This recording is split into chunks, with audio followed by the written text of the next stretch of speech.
The Rhody Strength Podcast is now brought to you by Rob Levine, the heavy hitter. We've been really happy to have them jump on as a sponsor. I've personally used them this past year. My wife was in a car accident, and they were able to help us along every step of the way through getting properly compensated, making sure we weren't getting taken advantage of by the car insurance companies, and helping through with medical payments. So if you've been in a car accident, it's definitely worthwhile. Just pick up the phone and see how they can help. What's going on, guys? Dr. Matt here, host of the Rhody Strength Podcast. We got Bristol Maryott on today, or we're at the Jala studio. We're over on in between South Water Street and South Main Street. We're on South Main Street. Gotcha. Right near Dave's Coffee. Yes. Oh yeah. I was driving by that. I'm like, I think I'll get one of those when I come out of here. So just to give a quick intro on Bristol, she is owner of Jala Studio. She is a advanced certified Jiva Mukti. Did I get that right? Jiva Mukti. Jiva Mukti. Perfect. Thank you. Yeah. Feel free to help me with the pronunciations here. Ashtanga. Mm-hmm. Ashtanga. And is a prenatal teacher with over 18 years of experience teaching yoga. She's granted permission to teach Ashtanga level 1 through Saraswati Joyce. That's correct. Let's go. Good. Her practice and teaching is informed by the light and grace of her dear teachers. She is grateful for the tutelage of Jiva Mukti founders Sharon Gannon and David Life, as well as senior Jiva Mukti teachers Lady Ruth and Yogeswari. Mm-hmm. She also travels to India regularly, where she loves to practice with Saraswati Joyce in Mysore. She has completed an Ashtanga second series intensive with Manju Joyce. She holds her master's in art history from Courtauld Institute of Art in London and graduated from Yale with a BA in English. She worked at Sotheby's, London, and Museum of Fine Arts in Boston. She believes that art and yoga are complementary disciplines, exploring consciousness, which I love that. That's really cool. I want to dive into that. And she wanted to create a space where yoga practitioners could both be inspired and inspire by art. So a brief bio, but we'll get into a lot deeper than that. But a really cool backstory. So I'm excited to get you on today and talk about both how those worlds collide, the yoga and the art. Thank you for having me. Of course. So to start these off, I like to get into the rapid fire questions because these are just kind of fun questions to ask. And I might know the answer to the first one based on location. But do you have a favorite coffee shop in the area? Well, Dave's is very good. Dave's is really close. They're currently closed for renovations though. So I've been going to Ceremony, which is just down that way, and they are an amazing tea cafe. They also have coffee. Gotcha. But super awesome matcha. Gotcha. I haven't heard of Ceremonial. I'm a big coffee fan, so I'll have to check them out. Check them out. That's too bad Dave's is closed. Well, maybe they're apparently reopening very soon. Okay, so. cool. By the time this comes out, they'll probably be open.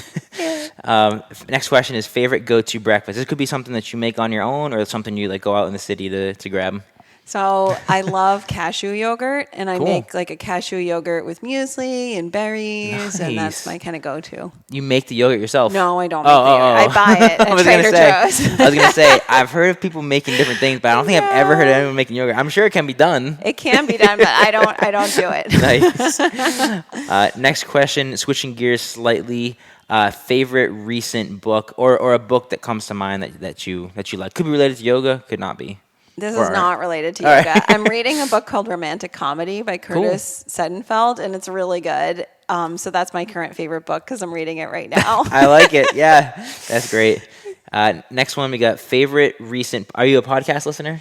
I am. I listen to Ashtanga Dispatch a lot, which is a yoga podcast. Very cool. All right, I like it. Next one, we got favorite Instagram accounts. And the way I describe this is something that comes up on your feed and then you think it's funny, entertaining, or it kind of just makes you smile. Yeah. Well, my parents have a golden doodle, and so nice. I'm on all the doodle accounts, the Doodle Dog Club. Yes. And I really like this. I'm vegan, and there's one that's it's called No Meat Disco, and it's this English guy who makes these awesome recipes, and a lot of them have like really low numbers of ingredients and are super easy, and so those are my favorites. Totally. And not to get off a big tangent yet, but we can if you want to. As far as so I as the vegan lifestyle, there's a lot of foods out there that are vegan, but are probably like not the best things to be going after as far as like have a ton of ingredients to them. Do you find as far as like making choices, smaller, simpler ingredients are kind of like what, is it harder to find stuff like that, or is it It's pretty easy, I think, because there are like, of course, like meat substitutes, which I think might be what you're referring to, or like vegan cheese and stuff. Yeah. So I do like to eat very whole food. Totally. Kind of simple ingredients. And so I do eat vegan cheese, but I tend to use the ones that are made just out of cashews. Yeah. Or I can make ones out of cashews myself, which are of course not so good. Right. As the ones at the store, but I do try every once in a while. And with the vegan meats, I'm not so into it. So I do the tofu or the tempeh or like just beans. Or seitan. Seitan is like a wheat gluten, so that's really good and really simple. So I go with those. I don't tend to do the meat alternatives, but for me the biggest thing is animal cruelty. So I'm thrilled to just eat in a way that I feel like enhances animal welfare. Totally. So for me, it's less about health and more about the animals. Yeah. And so Totally, I don't mind having the things, but I think that for me, that means that then I don't really like things that taste like meat because I've been vegan for a while, since like 2008, and I've been vegetarian even longer. So it's like, I don't really want those things. So association. Yeah. So totally. I get that. I go for the tofu. Nice. Do you, coming from like the weightlifting world, and I know there are some really, it's less common, but there are some high level weightlifters who are vegan as well. That Patrick guy, right? I can't think. I don't know what his name can't think is. off the top of my head. It might not be Patrick at all. The one that comes to mind is this guy, Kendrick Ferris, who was one of the U.S.'s best weightlifters for like 8 years. He went to the Olympics twice, back to back, and he was vegan. Oh, that's so cool. So one of the debates that always comes up with weightlifting is, are you getting enough protein if you're vegan, type of thing. So is that something you find to be difficult, or do you find like, okay, like if you're mixing enough like different varieties like bean, tofu, rice, like it becomes not as big of an issue? Yeah, I don't have an issue with it. And whenever I go and have my blood work done at the doctor, like my B12s are always fine and my iron's always fine. But I do eat like a very well-balanced thing. So at breakfast, it's kind of a wash. But at both lunch and dinner, I try to have a whole grain, vegetables of at least 2 colors, and something with protein in it. Nice. So tofu or tempeh or seitan or a lentil soup or whatever. Cool. So I feel like that really helps. Like if I lose that, say I'm traveling or something, and I end up having like a piece of toast or something for lunch, then I feel like, oh, that's not. Yeah, like, I'm not properly fueling. Not properly fueling. Oh, that's cool. I like it. All right, first tangent where we in the books. I'm sure there'll be many more to come. All right, so next one we got somewhere you traveled to recently. And I think I might know the answer to this because I was just following you guys on Instagram. But yeah, where have you been recently? We just came back from India. Yes. We had a big retreat there for the studio, and we had such a nice time. It was amazing. Awesome. Is that a place you guys travel to pretty frequently, the India trip? Yeah, so we have another retreat in India actually next March. Cool. And so I go to India every year, at least once a year, to see my teachers. My Sanskrit teachers there, my meditation teachers there, my yoga asana teachers there. So I go really regularly. And so I love leading groups there because I am really passionate about India and I feel really comfortable bringing people there because I've been so many times. And so I love India so much. And we had a great guide for this past trip. We'll be using him again next year. And he just got us access to all of these things that would be really difficult to get to on our own. Like we did a hike to 9,000 feet. Oh, man. It was amazing. It was so beautiful. That was an option. You didn't have to do it. You could also stay lower than that. That's almost 2 miles. Is that just under 2 miles? Yeah, I think, it was, right? Yeah, it was an amazing hike, in the Himalayas, or we say Himalayas here. That's crazy. And so, but then also people who wanted to not hike could go to the local school and visit the school children. So that was really fun. He got us special access to various religious ceremonies that we went to because there were various holidays when we were there. And so it was just really cool to get to see, behind the scenes a little bit more. Yeah. Oh my God, that's and learn, awesome. this is what this is. Like they explained everything to us. And so we had such a great time. He was wonderful. That is so cool. Yeah. I feel like it's when you go to a place, whenever you go travel, like if you can get that insider scoop, it just makes it so much better. Yeah, and it's like then you really understand what's happening, and it was great. The question about the hiking is because I think Mount Washington is just around 5,000, like just around a mile high. I could be wrong on that, but is there a point where you have to, with that hike, do you need supplemental oxygen? No, we didn't. We and it was a lot of like ups and downs, but we had been at that altitude for a while. Gotcha. So that really helped. I think if you were doing it like you'd get sick if you were doing it like pushing it hard from the go. Yeah. Sure. Okay. Gotcha. And we went really slowly, and we had like a halfway point where people who wanted to turn back could. Yeah. Which was actually really cool. It was this tree that had been scratched by like wild cats. That was the halfway point, was this tree. And like, so it was like a leopard tree, and it had these huge gouges in it. And so people could turn back at the leopard tree if they wanted, and if that felt like enough, or they could keep going. It was amazing. That's so cool. I love that. Next rapid fire we got is, and this, I'm curious on this answer, but we got favorite shoe or sneaker. This could be in the gym or just out and about. Rothy's. So Rothy's, okay. They make shoes out of recycled plastic, and they're so comfortable to me because I don't like wearing shoes. Sure. I'm barefoot a lot, and I really like that these shoes are really flexy. So I think I cut us our perspective off from the video right now, but we're both barefoot right now. And I just did the yoga class before I came in, which is awesome. Yay. But okay, cool. I haven't heard of those before. They're really comfortable. Yeah, very cool. Next one we got, what do you, and this answer might be obvious, but what do you like to do for your personal like fitness, like workout? I do yoga, and I don't do much else. I mean, I go walking. Cool. Yeah. But I don't really do much else other than that. But I do practice Ashtanga, which is a very physically challenging method.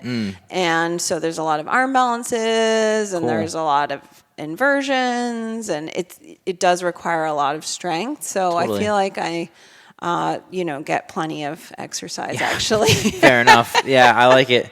Yeah, I mean, even today was a lunchtime flow class, and there was easier class in general, right? Like kind of stretch out, like break up the day. And there's still some positions where I'm like shaking a little bit. I'm like, oh yeah, this is, my muscles are working. I'm pushing. It's not that easy. No.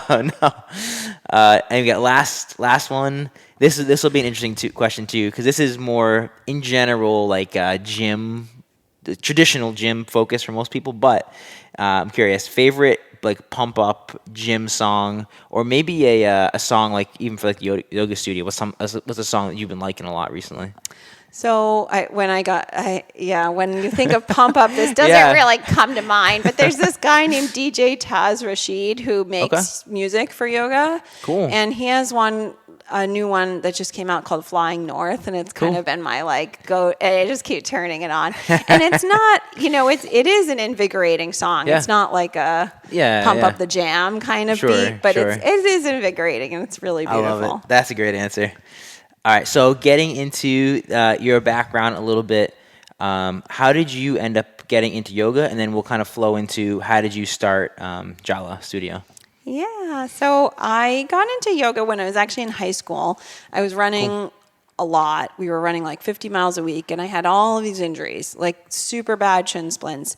And I was also like completely stressed out. Sure. I mean, I think a lot of high schoolers are really stressed out, actually, and we just don't really, maybe they don't want to talk about it. Sure. Yeah.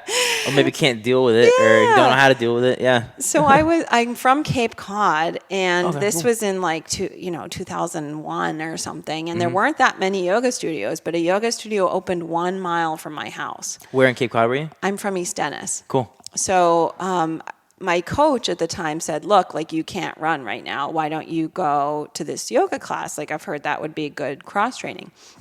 And I went and I took the class, and I found it really challenging, and I loved it, and I loved the balance of strength and flexibility. But what I really loved was that I didn't think about anything that had been bothering me for an hour.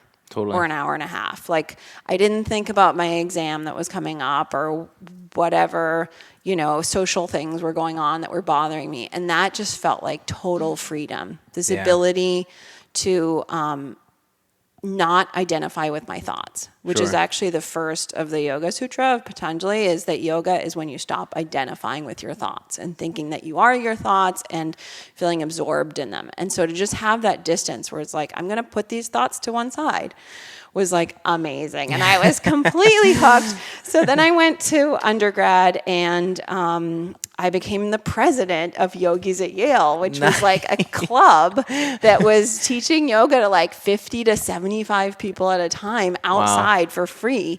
So I went to do teacher training in 2005 so that I could teach these free classes to the Yale community.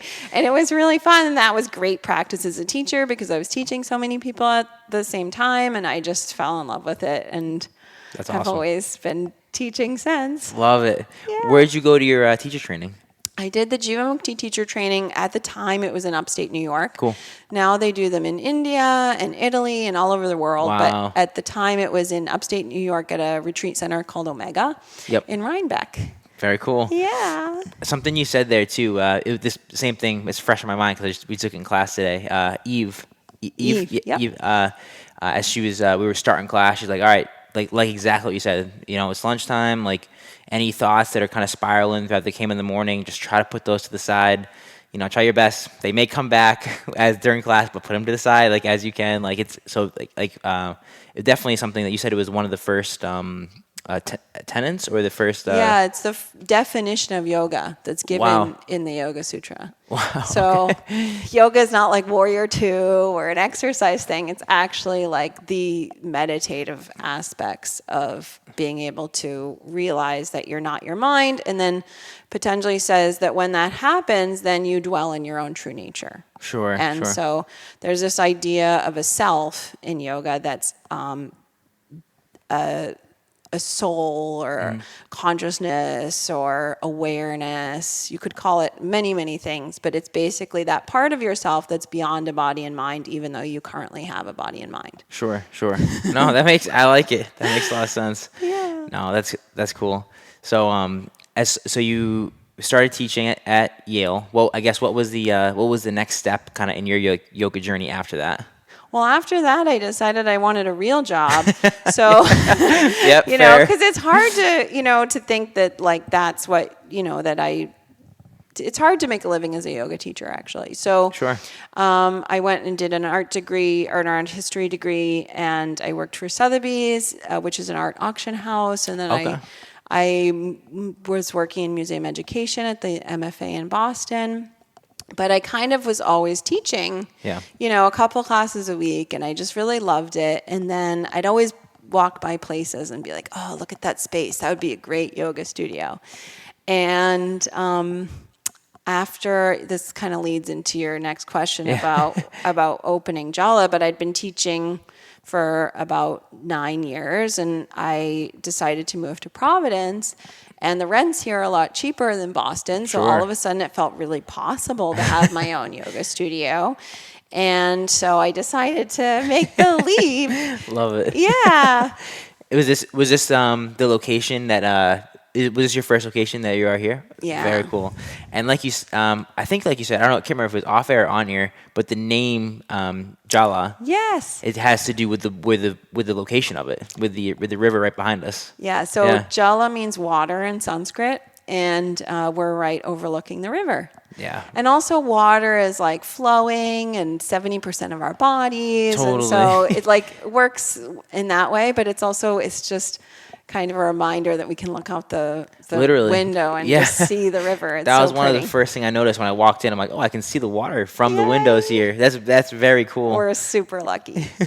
I love it. So as far as Jala Studio, I know when I was looking at the schedule when I was coming into class, I noticed that you have different types of class types. You have more of like a meditation style class, and even as I was leaving, they said, "Oh, we have an inversion workshop this weekend, which I might be by for that." Please come. And there is I forget the term for it. I've heard it before because don't know if you're familiar with Andrew Huberman. He's a big podcaster, but he's talked about it before. It's like a deep meditation that can almost translate to sleep. Yoga Nidra? Yes, Yeah. yes. You guys have one of those on Sunday? Yes, yes, we do. Very cool. So, yep. So, broad spectrum, what I was asking about in the question. So, you guys are unique in the fact that you have a lot of different like class styles here too. Yeah, we do. We're offering like a more traditional maybe form of yoga, I think, than maybe some other studios.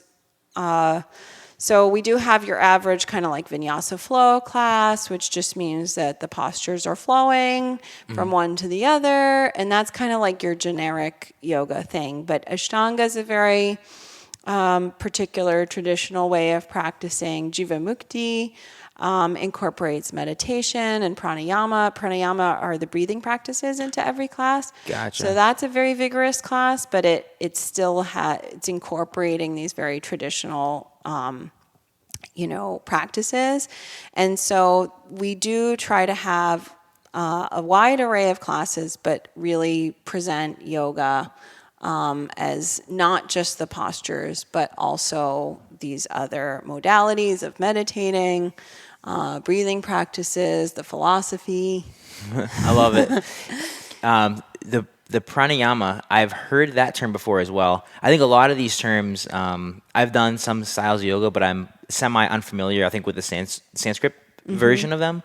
So I want to break those down a little bit and get more information on it. So the pranayama, I've heard, there was a book I read recently called Breath. Or Breathe or Breath. Cool. Was good. Yeah, it all talked about all these different breathing techniques, and pranayama was one of them. Can you break down exactly what that technique is? Sure. Yeah. So there's a whole bunch. There's there's a book called the Hatha Yoga Pradipika, which was from the 14th century. It's one of the manuals that we have because, many of these ancient texts were written on palm leaf manuscripts. So many of them are lost. So it's like we've been doing these practices for thousands of years, but we might not have that's, that was in this book or whatever. Sure. So the Hatha Yoga Pradipika is very nice because we can kind of look at the book and be like, oh, that's right there. So it's these various types of breathing. You might inhale, pause, and hold the inhale, exhale, and then pause and hold the exhale for varying counts. Sure. And it gets really hard to hold your exhale, as you can imagine. There's ones where you're breathing in and out very forcefully. There's ones where you're introducing pauses into the inhale and pauses into the exhale. The most famous one and a really good one for beginners is to breathe through alternate nostrils. It's called Nadi Shodhana. Yes, that's what I remember that one. That's a cool technique. Yeah, it's an amazing technique, and it's very calming, really great to do before meditation or before you want to go to bed. Yeah. So all of those are super helpful practices to have, and there's lots of breathwork is a huge, thing, and it does have lots of correlations in the yoga practices. And each correct me if I'm wrong, but each technique serves a different purpose for a different goal, essentially. Yeah. So some breaths might be calming, some might be more invigorating, some would be stimulating your right side channel or your left side channel. And so if you're breathing more through your right side nostril, that's more invigorating. If you're breathing more through your left side nostril, that's more calming. Right. And so, there are various effects that each one will have. Is that known why that is? Is that like a right brain, left brain type of thing? Or is that kind of just like they found over the years, hey, this seems more invigorating, this seems more calming? So ancient yogis visualized the body as having energy channels, many, many energy channels, but three main ones. And so you have the left side channel, Ida, the right side channel, Pingala, and then your central energy channel, Sushumna Nadi. And so basically all of these things, this is Hatha Yoga. Hatha Yoga is this technique to attain enlightenment, basically. And you're trying to bring all of your energy into the central channel and out of the two side channels. And so that left side channel corresponds to what we would think of as yin, yin energy. And the right side channel corresponds to what you would think of as yang. Cool. So like this masculine, more aggressive energy.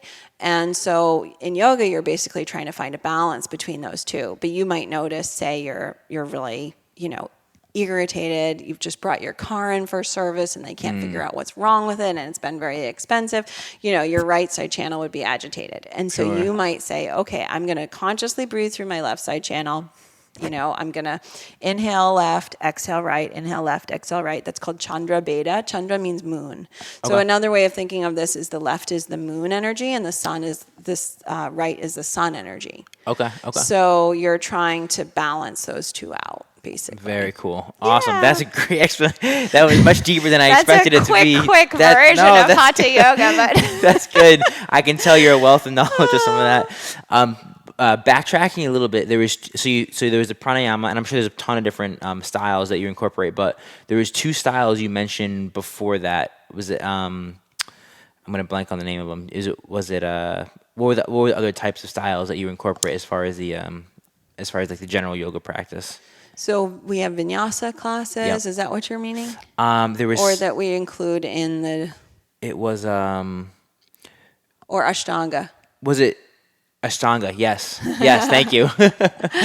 So Ashtanga is actually said to be the root of lots of vinyasa yoga styles, and it's a really challenging practice. Basically, there's set sequences, and it's said that these set sequences come from a text called the Yoga Karunta that Krishnamacharya and Sri K. Patabi Joyce found. The Yoga Karunta is now lost, so who knows? Oh, no. But the point is you have these sequences, and they are like magic, basically. And as a teacher who comes up with vinyasa sequences for Jivamukti classes, there are some things in here that I would never put together. I'd be like, that's too hard, or that one's too wacky, or that after that seems too challenging. But somehow they just work. And I fell in love with Ashtanga because I just felt like whenever I was practicing on my own, it would kind of turn into class planning.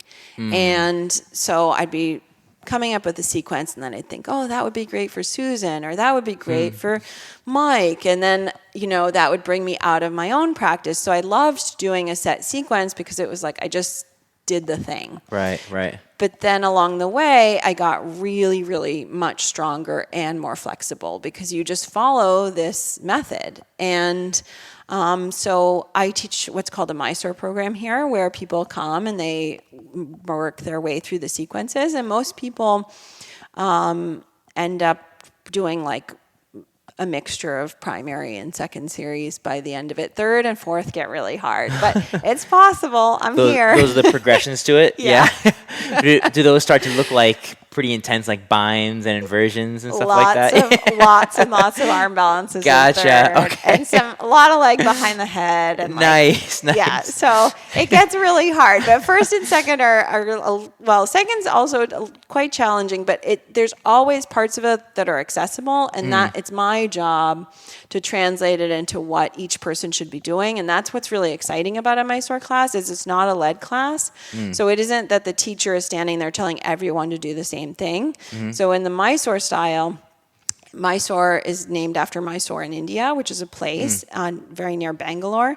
And so everyone comes in and they do their own practice. And so I've worked out with each student, okay, you should be doing this much of the sequence. Gotcha. And then they do just that amount. And so it's really nice because I can individualize it a lot, and then that can really work on people's specific needs. Nice. One other thing I noticed that was when I came into class, there's a couple like interesting things. There are certain like Sanskrit words that I hadn't heard before. Like during class, I'm like, oh, what? Like, and I think Eva had explained it, but I can't remember what it was now. I'm like, oh, that's interesting. I hadn't heard that before because you hear Om, obviously. Yeah. That's the big one. But there were other words, and she would say like say the word and then say the English word right after. I'm like, oh, interesting. I haven't heard that. Another piece was putting the lotion or the cream, or ointment. What's it called? So we put China gel. People can opt into this or opt out. Right. But if you'd like, we can put China gel. It's really nice on your neck, which is like a tingly camphor menthol cream. Yeah. But it's nice because it's not greasy, so it doesn't get all over your yoga mat or stain your clothes or anything. And so it's really great. And it's just a little tingly. If you've been at your desk all day and your shoulders are hunched up, it's just like a nice reminder to kind of make some space. I love that. And then the other piece, which I don't think I've gotten this particular cue before, or she came around and asked every single person, like, hey, or I don't know if we were in child's pose, she had to raise her hand, like, if you want help during your poses, like raise your hand, and you could do it so nobody else was watching you. So I raised my hand, but it's kind of nice because I know there's some like even relating it back to like weightlifting or training or coaching. It's like some people are there for themselves, and they're out for their own practice almost, and they don't really want outside cueing, which is fine, I think, as well. But it was kind of nice to have that individual, like, ask before class, like, hey, if you need help, let me know, and I'll come help you. So that was cool. Yeah. We do offer hands-on assists, and assists are really helpful because sometimes a teacher can tell you 14 times to lift your inner ankle. Yeah. But if you don't understand what that means, if the teacher helps you feel that, then that is going to make a lot of sense and be really helpful. And then while she's helping you feel that, she might be able to tell someone else something else. So I love assists, and they're really helpful, but we do try to be sensitive that someone might be in a place where they don't want to be touched. Sure. And of course, we respect that. So. Yeah, I like that. No, of course, that's good. There was another piece that I thought was interesting and unique was the idea of the altar. Yeah. When at the very end, we had, where we were about to go into Shavasana, which what is the translation for that? Shavasana is corpse pose. So it gets called final relaxation, but it's actually the most advanced posture because you're trying to really practice non-attachment and let go completely of your body and your mind. And that's really challenging for us. We're obviously very attached to our body and mind. So you just start that by relaxing. Yes. Yeah. Fair. Makes sense. And the idea was that don't. I mean, ideally, as a sign of respect, is what I'm guessing, is that don't put your feet towards the altar. Keep the head more towards the altar. Yes. Yeah. So we are really sensitive, that these are not like decorations. Sure. These are deities, and so we really try to honor them and be very respectful towards them. And it's really rude to put your feet towards a deity, or really towards anything or anyone in India. Yeah, and so you just turn your feet away as a measure of respect. And yoga is not religious. It is a system of philosophy that can be practiced by anyone of any religion. But I go to India and I feel a very strong affinity to these gods and goddesses. These statues came from Mysore, actually, in India. This is Ganesh. Wow. He's the remover of obstacles. This is Saraswati. She's the goddess of music and learning. And this is Lakshmi. She's the goddess of wealth and abundance. And so those are all really good energies we want in here. And so I love having them here. And this is Hanuman. He's a deity who embodies protection. This is Patanjali. He's the sage who wrote the Yoga Sutra. And so we love having them here, but, we have to treat them respectfully because we don't want to just like take someone's, culture. Yeah. And I think that actually loops into what you were saying about the Sanskrit is that these yoga practices, are ancient and they're the product of India. And to remove Sanskrit because it's easier for Westerners is, in my opinion, really disrespectful to Indians and to this lineage and to the history of yoga. And so we try to say things in Sanskrit, but also say the English translation. Because it would be like if you had pasta, right? And you were like, well, I'm not going to call it fettuccine. I'm just going to call it the squiggly one. You'd be like, well, no, it's fettuccine. So these postures have names. They have ancient names. And I think it's good to call them that. But we also try to say, we also actually try to direct people into it so that we're not just announcing some name that someone might not know. And then they're expected to know it. Like we try to guide people into things and then actually say the name of the posture so they learn the posture through doing it and they don't feel any pressure about knowing anything. You don't have to know anything. Right. That's what we're here for. There was another word that she said was the Sanskrit for gaze. I think it was gaze. Drishti is the Sanskrit drishti, for gaze. And she was saying over to me, I'm like, I'm trying to pick that up a little bit, which is obviously good for the balance, yes, and the very focus good. of the mind. One other quick point on the on the altar. It reminded me when she said that. Obviously, I hadn't heard that before in any yoga studio I'd been to, but it reminded me of when I was doing jujitsu for a little while. They want you to do a little bow before you go onto the mats, like as a sign of respect. I didn't ask as far as like it probably goes deeper than that, but it just made sense to me as far as like, hey, before you get in the mat, you bow and then you step onto the mat. Yeah. So it was kind of a cool like parallel that I drew there. Yeah. Well, and it shifts the energy. Like yoga is not a workout, actually. Like you will get a workout. That's one of the side benefits. But this practice is not just a physical practice. It has so much more to it. And so if all you want is the physical practice and all you're looking for is a physical practice, that's all you'll get. But if you open yourself to the fact that, you know, this is sacred and you're trying to go inwards and connect to yourself and your highest self and see the best in others, then it's like, whoa, you get a lot more totally than just like, you know, some great biceps. Like you'll get those anyway, right. But you also really shift your energy. And I think we all really need that connection to the sacred. We need that connection to ourselves, and we need that feeling of choosing to see the best in others. Totally.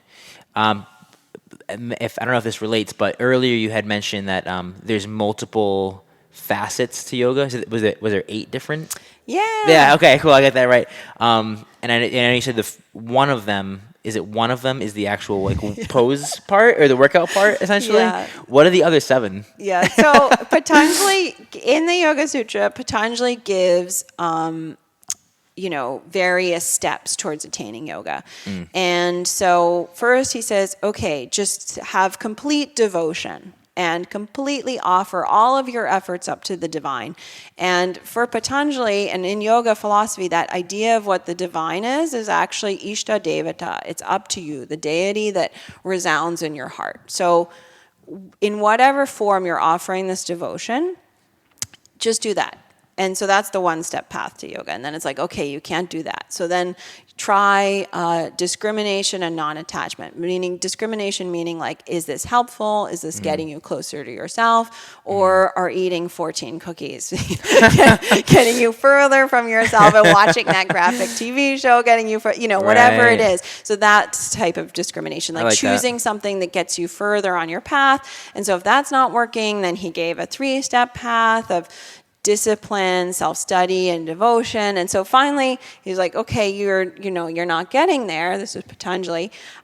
You can do this 8-limbed path of yoga. And so the first step are the yamas. The yamas are the ethical restraints that yogis follow. And this is to do with your relationship with others. And so it's ahimsa, satya, asteya, brahmacharya, aparigraha. Ahimsa is not harming others. Satya is not lying to others. Asteya is not stealing from others. Brahmacharya is not abusing others sexually. And aparigraha is not hoarding so that others don't have enough. So those are obviously all good things that everybody, everybody should be following. And then the niyamas are the second limb of yoga. And these are things that you observe in yourself. And so shaucha, santosha, tapas, svadhyaya, ishvara pranidhana. So shaucha is like cleanliness. And it's not just cleanliness like, oh, I took a shower, check, I'm done. It's also like, are your words clean? Is your mind clean? Is your house clean? Like all of these ways, are you kind of distracting yourself and like saying things that aren't true or that you don't mean, or are you like really putting yourself out there in the way that you want to? And then santosha is contentment. So this is a hard one, right? It sounds easy to be content, but to be content with what you have is very difficult. Tapas is determination, ardor, discipline. You're getting up to do your practice, even when you don't want to. Svadhyaya, that can be a tough one too. It's a really tough one. Svadhyaya is self-study. It's like also study of sacred texts or sacred sages that have come before you. Also yourself, like, oh, I know that's helpful for me. I know that's not helpful for me. And then Ishvara Pranidhan is devotion. And the third limb of yoga is what we think of as yoga in the West. It's asana. Gotcha. All right. So it's just one tiny aspect, and we've kind of made it all about it in the West, Right. but it's just one little bit. But it's a very useful bit, I think, and my teachers say this. One of my teachers, Sharon Gannon, always says that, you have a body, so it's a great vessel to work through. And when you come in here, even if you just come in and you think, I want to get stronger or I want to get more flexible, and that's all you're in here for, if you do a bunch of back bends and you move around and you get spacious, you will feel more open and totally. Kinder. And Sure. you'll leave being like, hey, you first, Yeah. Nobody storms out of here in a bad mood, like ready to punch someone. Yeah, like the yoga asana always does work. Yes. So that's really great. And then the fourth limb is pranayama. The fifth, which are the breathing practices we discussed. The fifth limb is pratyahara, which is sense withdrawal. So that's the ability to kind of decide, okay, I'm not going to, follow that sensory input, and I'm going to keep my focus. And then dharana, dhyana, and samadhi are evolving states of meditation. So dharana is focus. Probably what we're doing when we try to meditate is really just focusing. Fair. Dhyana is when that focus becomes more unbroken, and that would be what we could call meditation. And samadhi is when you have complete absorption in the object of your meditation, and this is said to be a state of like bliss or enlightenment. And so those are all the steps of yoga. Wow. I didn't mean to put you on in a quiz or a test. No, I was like, you're a wealth of knowledge. This is a long answer, so I love thank it. you for listening. Of course. No, it's very, very interesting and stuff that I think the listeners will love and that I never heard before. So really cool. Yeah. Well, I do want to tie into the art piece because we didn't talk about that yet. And like if you look up your website, Jala Yoga, that has this. You guys do art events here. You have art as a piece of the studio. So I guess how did you decide, or how did those two become like tied together? Well, because I had been working in museums and my degrees in art history, and my husband is a sculptor, I just have always been feeling like, half of me is still got a foot in the art world, and I didn't want to lose that. Totally. And I also really feel like when you're making art, I'm not personally a great artist, but you don't have to be to make art. When you're making art, you have this complete absorption in what you're doing, and time just passes. And the product of that is yoga. This is you're completely focusing. And so to see these paintings, it's beautiful to see the product of someone's focus, but then looking at that inspires focus in the viewer as well. And so that kind of meditative interplay between the artist and the viewer, I think is very interesting, and I think it corresponds to what we're trying to do on the mat. So I really wanted to connect to that. Also, I'm really passionate about, I know how difficult it is to be an artist and to get a show, and I don't know, from personal experience as an artist, but I know as a yoga teacher, it's like you're trying to get a slot, and like you're lucky if you can get the 6 a.m., and it's really hard. And so I'm so thrilled to just we have walls. Like I'm so thrilled to be able to have people's work on them. So, and lots of people see it. Right. Coming in and out. And I feel like people always have a different interpretation or reaction to the art after they've practiced. They're much more open to really looking at it. Sure. Whereas before they might really kind of breeze by. Yeah. So I think that's also really interesting. And yeah. And the art, so the art that you have on the walls now, is that the same art you'll keep on there? Will you keep it there for a while, or do you switch stuff out? We switch stuff out. Yeah. And so we have a wonderful show up right now by a local artist named Anna Shapiro. She's super talented. We're thrilled to have her. This will be up through July, and then we'll be changing it again. And we just have usually an art opening to celebrate that the show is up, and then artists can come in and show the work to people anytime they want to. And cool. Yeah. I love it. That's great. I mean, it's such an opportunity. As something I was thinking, I was getting ready for this podcast, as far as like there's so many businesses out there that have the wall space that like, Yeah. what a great opportunity to showcase art. Yes, It's like absolutely. a lot of times they'll just buy like kind of generic stuff from like Michael's, and that's like, like you're going to Home Goods and getting like a screen printed picture of a skyscraper, and it's like, no, there's local artists who are making something interesting, and it might not be very expensive, and you can afford it. right. No, that's cool. We're gonna two more questions. One of them I think you've touched upon already. Sorry, three more questions. So all of them you touched upon a little bit already. But so the retreats, I know you just went to India. I think you mentioned, was there somewhere else you were going or are going to soon? We're going back to India next March. We also have a retreat to Guatemala this November and one to Morocco in February. Wow. And then after that, we're going to Nepal next November. We're really booked out in advance so that people can plan, because some of these things, we're going far, so you have to take enough time to be worth it. So in 2026, we're going to Bali. Cool. All right. And Costa Rica, and then that's as far as we've gotten, but we have some good ones on the horizon. Yeah, I love it. That's awesome. Retreats are awesome because people can work we can work together more closely over a number of days, and that's really nice, because if you come for a class, I might think, oh, her elbow is winging out, but then it's like, maybe I mentioned that to you. But then like a week and a half goes by before you come back to class, and then it's like we've kind of lost the thread. So it just is really helpful, because you can work on the physical, the energetic, the spiritual aspects of yoga together over the course of this week. And it's really nice to get away and be somewhere beautiful. Yes, I love that. It's totally immersive in the new culture. That's cool. This one you kind of touched upon already, but some of the myths surrounding yoga, and I think it was more of like poses really aren't the full picture. Yeah, people think, oh, the person doing a handstand is the most advanced yogi. But the person who's staying patient and calm and viewing others with compassion is the most advanced yogi. Yeah, I like that. That's good. I think that's good advice. And then I think you've already dropped a ton of knowledge on this as well, but what's something interesting about yoga that most people probably don't know, and I think it probably falls along the same lines as what you just said.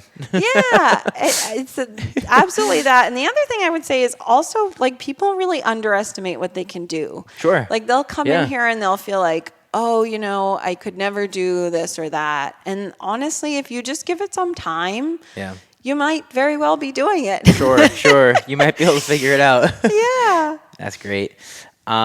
Okay, awesome. So we'll start to get some wrap-up questions here. So, and it's been great talking to you, by the way. It's been a great Dr. podcast. Matt. Yes. So anything in store for the future? I know you have those retreats coming up. You have the inversion. Well, this won't get posted for a little bit, but you have the inversion workshop this weekend, which I'm going to try to make. The Yoga Nidra workshop as well. But anything else that comes to mind as far as like you're excited about down the road? I'm psyched because we actually have 2 free park yoga classes to offer this summer. And so one is in the park behind us by the river, the I-195 District Innovation Park. Cool. And so that's great because you're right by the side of the river. It's beautiful. It's free. That's on Wednesdays at 5:30 p.m. And every Wednesday. Every Wednesday, wow, that's starting awesome. May 29th and through, I think, September 11th or something like that. Oh, that's all summer. Yeah, all summer, free yoga outside. Like, it's so great. And, we're psyched to offer that. And then also at the Roger Williams National Memorial, which is just further down South Main Street. Yes. Okay. It's our state park. Yep. And they are supporting a class on Saturdays at 9 a.m. And that is also free. It's a great way to start your weekend. It's all summer from June 1st through actually the end of September, which is really nice because the weather is still good through September. And the secret summer. You get to see a little bit of, the beautiful outside. Love it. Those are both great. While you practice. That's awesome. And I think this is kind of a similar question, but anything else you want to plug or shout out? Obviously, Jala Studio, probably the number one. Yeah. Thanks. I would say actually the India retreat. We're so, honored to bring people to India. It's, a huge privilege, and we're so lucky to have great connections there who've made these trips That's very cool. really fun. Yeah. Love it. All right, last question I got for you. So the way I describe this is like a favorite quote or favorite mantra that you might have, but you get to put it on a billboard. So let's say you get the billboard. There's a Rob Levine billboard over here. The lawyer, the heavy hitter, on 195 or I-95, right where the Washington Bridge is. So you get plenty of viewership because people are driving very slow or not at all as they come over the bridge. So you can put whatever you want on that billboard for the day. Well, I don't know, I'm torn because we use the mantra let go a lot. Yeah. And we use that when we're teaching meditation here, and that's really helpful. And I really think everybody needs to let go, Totally. In terms of all our habitual thoughts and things like that. But also, I think like the main message of karma, which is that you want to treat others the way you'd want to be treated, is actually a really good reminder. Yeah, those are both good. Yeah. So, you can have 2 days, one than the other. Those are both very good. They Yeah. can flip back and forth. Yeah. One of the Shutter style billboards. It just goes back and forth every minute. Yes, exactly. Awesome. Well, cool. We will wrap up with that. Thank you so much for being on. Thank you. You're welcome. All right, Rhody Strength. We are signing off. Yeah. Cool.